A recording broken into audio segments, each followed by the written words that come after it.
அருள்மிகு நடுக்காட்டு இசக்கியம்மன் கோயில் மகா கும்பாபிஷேக விழா. அனைவரும் வருக, அம்மன் அருள் பெருக.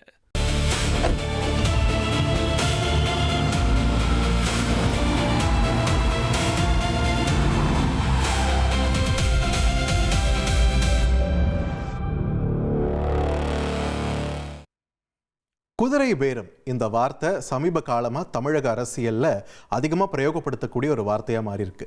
இதுக்கு முன்னாடி இந்த வார்த்தை வட இந்திய அரசியலில் அங்கே இருக்கக்கூடிய மாநிலங்களில் இந்த பெயர் அதிக அளவில் அடிபட்டுச்சு. தமிழகத்தில் இந்த முறை தான் நம்ம பிரதானமாக கேட்டுட்டு இருக்கோம். அந்த வகையில் தாவேக எம்எல்ஏ குதிரை பேர வழக்கு விசாரணைக்கு சென்னை உயர்நீதிமன்றம் இடைக்கால தடை விதிச்சிருந்தாங்க இல்லையா, அதற்கு எதிரான மனு உச்சநீதிமன்றத்தில் விசாரணைக்கு வர இருக்கிறது.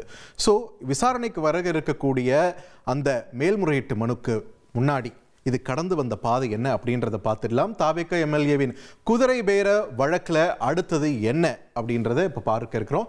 வழக்கில் இதுவரைக்கும் என்ன நடந்துச்சுன்னு பார்த்தோம்னா, கடந்த ஜூன் 29 ஒரு விவகாரம் வெளிச்சத்திற்கு வருகிறது. சபாநாயகருக்கு எதிராக தீர்மானம் கொண்டு வருவதற்கு தாவேக எம்எல்ஏ ஊத்தங்கரை தொகுதி எம்எல்ஏ இளையராஜா கிட்ட 35 கோடி ரூபாய் தருவதா ஆசை வார்த்தை கூறி பேரம் பேசப்பட்டதாக அவர் தரப்புல இருந்து குற்றச்சாட்டு முன்வைக்கப்பட்டுச்சு. அதாவது சபாநாயகருக்கு எதிராக தீர்மானம்னா இது ஆட்சி கவிழ்த்திட முடியுமா அப்படின்னு கேட்டால் அரசியல் வல்லுநர்கள் ஆட்சியை கவிழ்க்க முடியாது. ஆனால் சபாநாயகருக்கான அந்த நம்பிக்கையில்லா தீர்மானம் நிறைவேற்றப்பட்டால் அது ஆட்சிக்கு சிக்கலை கொடுக்கும் அப்படின்னு மட்டும் சொன்னாங்க. ஆட்சி கவிழாது, ஆனால் சிக்கல் உறுதி அப்படின்றது. ஸோ இதை சார்ந்து திமுக தான் இவங்க கிட்ட எல்லாம் இந்த தாவேக எம்எல்ஏக்கள் கிட்ட பேசுனாங்க அப்படின்றது இங்கே குற்றச்சாட்டாக தாவேக எம்எல்ஏ தரப்புல இருந்து முன்வைக்கப்பட்டது. தன்கிட்ட மட்டும் இல்லை, இன்னும் நிறைய எம்எல்ஏக்கள் கிட்ட பேசியிருக்காங்க அப்படின்ற மாதிரி அவர் சொல்லியிருந்தார். இந்த நிலையில் இந்த வழக்கு விசாரணையில் இதுவரைக்கும் மொத்தம் 14 பேர் கைது செய்யப்பட்டிருக்காங்க. திருநாவுக்கரசு, நரேஷ், தியாகராஜன் உள்ளிட்ட 14 பேர் இந்த பேரம் பேசின விவகாரத்தில் கைது செய்யப்பட்ட நிலையில் ஜூலை 8 என்ன நடந்தது? செந்தில் பாலாஜி அவர்களுக்கும் முன்னாள் அமைச்சர் செந்தில் பாலாஜி மற்றும் அவரோட சகோதரர் அசோக் குமார், இந்த 2 பேருக்குமே சென்னை உயர்நீதிமன்றம் முன்ஜாமீன் கொடுத்துடுது.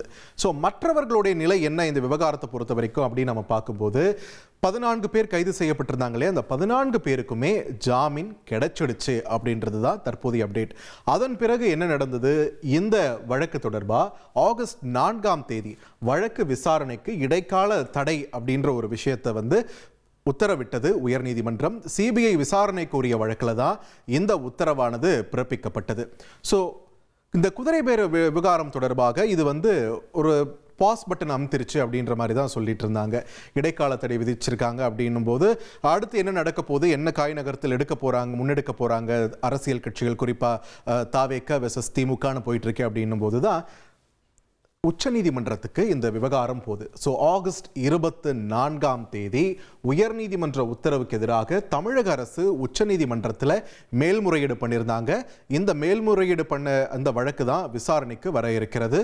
ஸோ தாவேக எம்எல்ஏ குதிரை பேர வழக்கு தொடர்பாக இளையராஜா எம்எல்ஏ அவங்க கொடுத்த அந்த புகார் தொடர்பாக, அந்த குற்றச்சாட்டுகள் தொடர்பாக உச்சநீதிமன்றமும் விசாரிக்க இருக்கிறது. இந்த விசாரணையின் முடிவில் யார் பக்கம் இந்த தராசு சாய இருக்கிறது அப்படின்றதையெல்லாம் நம்ம பொறுத்திருந்து தான் பார்க்கணும். பட் 2 கட்சிகளுமே தற்பொழுது முழு வீச்சில் தயாராகிட்டு இருக்காங்க. நாளைக்கு உச்சநீதிமன்றத்தில் இந்த கேஸ் எப்படி போக போகுது அப்படின்றதையும் நம்ம பொறுத்திருந்து தான் பார்க்கணும். அருள்மிகு நடுக்காட்டு இசக்கியம்மன் கோயில் மகா கும்பாபிஷேக விழா. அனைவரும் வருக, அம்மன் அருள் பெருக.